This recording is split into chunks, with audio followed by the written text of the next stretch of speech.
Intention आज का topic. इरादा सबसे ज़्यादा जो कॉमन इसका मतलब है, नीयत भी कहते हैं, मंशा भी कहते हैं, इसको मंसूबा भी कहते हैं। इंटेंशन का मतलब कसद या मकसद भी होता है, नीयत भी होता है, तसव्वुर भी होता है। लेकिन एक्चुअली ये इंटेंशन है क्या?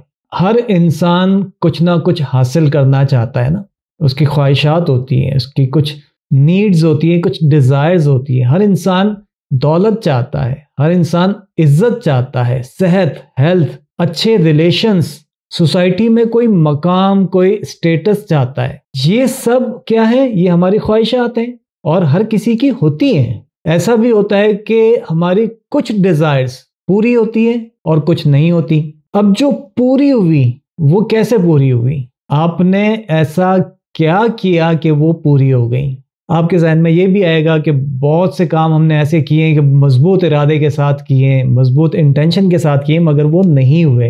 एक ऑथर हैं डॉक्टर वैन डायर, उनकी एक बुक है द पावर ऑफ इंटेंशन, इरादों की ताकत। तो क्या कहते हैं कि इंटेंशन की पावर को एक्टिव करने के लिए 4 स्टेप्स हैं।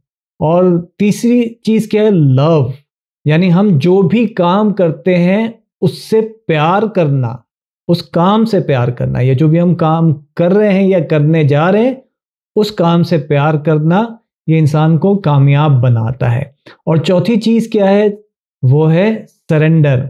सरेंडर एक ऐसा फूल है जिसकी खुशबू इंटेंशन है, यानी इंटेंशन का जो एसेंस है ना, इंटेंशन जिसकी हम बात करें, जो हमारा टॉपिक है, उसका भी एसेंस सरेंडर में है कि हम अपनी ख्वाहिशात या अपनी जो डिज़ायर्स हैं उसको किसी सुप्रीम पावर या जो एनर्जी पूरी कायनात में है उसके आगे सरेंडर कर लेना, और फिर एफर्ट करने के बाद उसको यकीन रखना, अपनी अकल से मज़ीद उसको जो है कुरेदने के बजाय ये यकीन रखना कि वो चीज़ मुझे मिल कर रहेगी।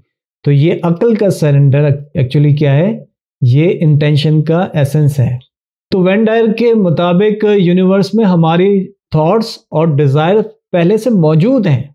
अगर हम अपने जहन से डाउट्स ख़त्म कर लें, शुकूक व शुबात ख़त्म कर दें, तो हमें वो मिल जाता है जो हम चाहते हैं। जहन से शक को निकाल देना, यही सरेंडर है एक्चुअली। और ये एक मुश्किल काम है, थोड़ा सा सोच समझ के और सही डायरेक्शन में सरेंडर करना, ये एक बड़ा मुश्किल काम है। इसके लिए आपको गाइडलाइन की ज़रूरत होती है। इंटेंशन हकीकत में इनर पावर है, ये हमें समझ में आ गया ना अब तक के कि इंटेंशन एक्चुअली इनर पावर है, जिसे हम डाउट्स को, शुकूक व शुबात को दूर करके क्लियरली महसूस कर सकते हैं, समझ सकते हैं, हासिल कर सकते हैं। अब आगे वैन डायर ये कहते हैं कि ये जो इंटेंशन है इसके 7 फेसेस हैं, या इसको कह लें उर्दू में कि 7 पहलू हैं इसके।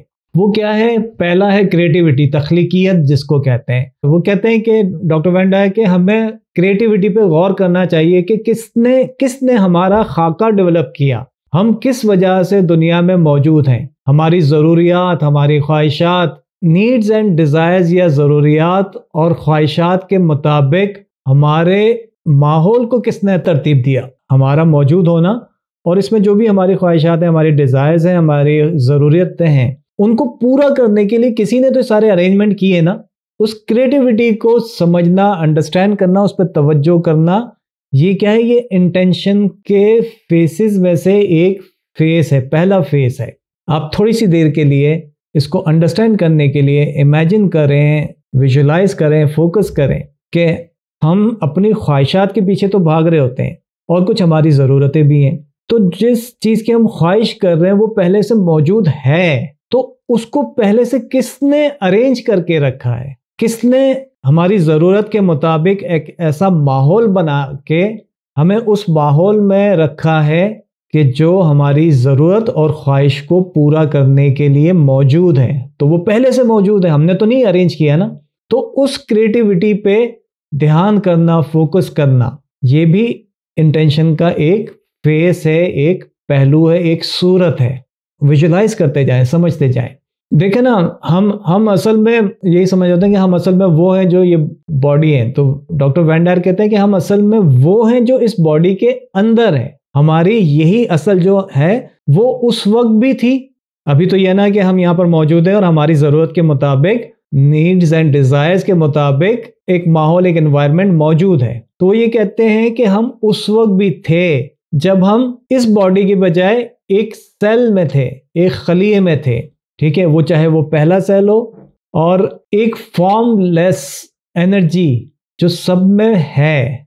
बहरहाल ये मैं अब चलें इसकी ज़्यादा डिटेल में नहीं जाता, ज़्यादा ड्राई हो जाएगा। अच्छा, सेकंड चीज़ क्या है? काइंडनेस, यानी शफकत और मेहरबानी। कोई भी कुव्वत जो किसी चीज़ को क्रिएट करती है ना, किसी चीज़ को क्रिएट करने से पहले एक कुव्वत होती है, एक फोर्स होती है, एक एनर्जी होती है। तो कोई भी कुव्वत जो किसी चीज़ को क्रिएट करती है, उसको, उस तख्लीक करने वाले को अपनी तख्लीक के साथ, कोई बंदा या कोई भी क्रिएटिव कोई चीज़ क्रिएट करता है तो उसको अपनी क्रिएटिविटी के साथ, अपनी तख्लीक के साथ एक अटैचमेंट होती है, एक अफेक्शन होती है, एक उनसियत होती है। कोई भी बंदा कोई चीज़ क्रिएट करता है तो उसकी क्रिएटिविटी के साथ जो उसकी अटैचमेंट है वो क्या होता है? वो काइंडनेस होती है उसकी, वो एक मेहरबानी होती है उस पर, उसके साथ एक अलग ही उसका कनेक्शन होता है, एक ताल्लुक होता है। यानी यूं भी कह लें कि क्रिएटर अगर कुछ क्रिएट करता है तो कब करता है? जब वो मेहरबान होता है, यानी उसके अंदर एक काइंडनेस होती है, तब जाके वो उस मोहब्बत के साथ उसको क्रिएट करता है। कहते हैं इसका एक फेज, इंटेंशन का एक फेज ये काइंडनेस है, ये मेहरबानी है। यानी ज़ाहिरी सूरत में क्रिएटर का एक इरादा, एक इंटेंशन छुपा हुआ है। बात समझ में आ रही है? किसी भी क्रिएशन की ज़ाहिरी सूरत, उससे पीछे उसका जो इरादा है वो एक काइंडनेस है, वो उसकी शफकत है, मेहरबानी है। उस क्रिएशन के पीछे जो उसकी शफकत और मेहरबानी है वो उसका इरादा, उसका इंटेंशन है कि वो इस ज़ाहिरी सूरत में उसने जाहिर किया, उस चीज़ को जाहिर किया जिसको वो जाहिर करना चाहता था, और वो जो चाहता था उसकी वो चाहत काइंडनेस है। तीसरी चीज़, तीसरा फेस है लव, प्यार, मोहब्बत। तमाम तख्लीकात की बुनियाद क्या है? इस बात को जो काइंडनेस से समझ में आ गया कि तमाम तख्लीकात की बुनियाद क्या है? वो लव है, मोहब्बत है। मोहब्बत ही ज़िंदगी को ताकत देती है, रिश्तों को मजबूत करती है और हर मकसद में पॉजिटिविटी लाती है। और फिर फोर्थ क्या है? ब्यूटी। जितनी भी क्रिएशन है, मौजूदात है, एग्जिस्टेंस है, इनमें अगर शफकत, मेहरबानी और मोहब्बत शामिल है, तो अगर पहले की सारी चीज़ें काइंडनेस, लव इस क्रिएटिविटी में, इस क्रिएशन में शामिल है, तो उसके अंदर ऑटोमेटिकली एक ब्यूटी नजर आएगी, चाहे वो जाहिर हो या बातिन हो। ठीक है, हमारी तवज्जो खालिक की तरफ होगी तो हमारे इरादों से खुद ब खुद ब्यूटी जाहिर हो जाएगी। उस क्रिएटर की तरफ हमारी तवज्जो होगी तो हमारे इंटेंशंस में, हमारे इरादों में ऑटोमेटिकली ब्यूटी आ जाएगी। फिफ्थ क्या है? एक्सपेंशन। एक्सपेंशन का मतलब क्या होता है? फैलना, वसअत पजीरी। ये जो कायनात है, ये हर रोज, या इसमें तख्लीकात हैं, इनमें एक्सपेंशन होता है, हो रहा है। हम पहले भी डिस्कस कर चुके हैं कि चेंज होता रहता है, तो ये एक एक्सपेंशन भी हो रहा है।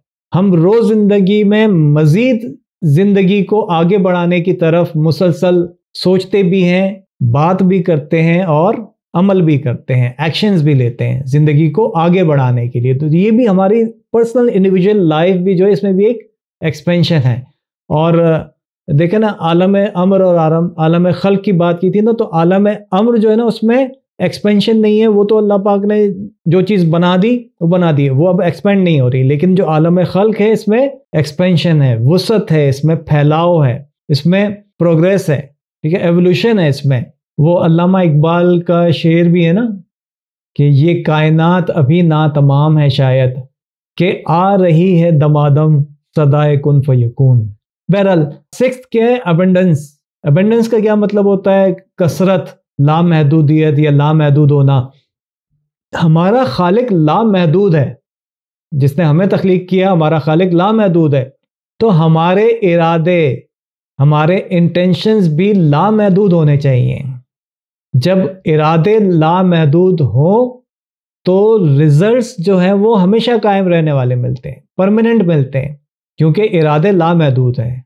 देखें ना, एक्सपेंशन है, हमारी लाइफ में भी प्रोग्रेस हो रही है, तो हमारे इरादे सिर्फ अभी ये मिल जाए या अभी ये हासिल कर लें या अभी ये ज़रूरत पूरी हो जाए, हमारे इरादे लामहदूद आगे तक की सोच के मुताबिक होने चाहिए, है ना।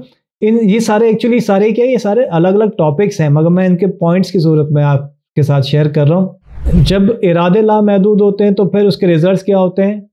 वो भी लामहदूद होंगे, हमेशा कायम रहने वाले होते हैं।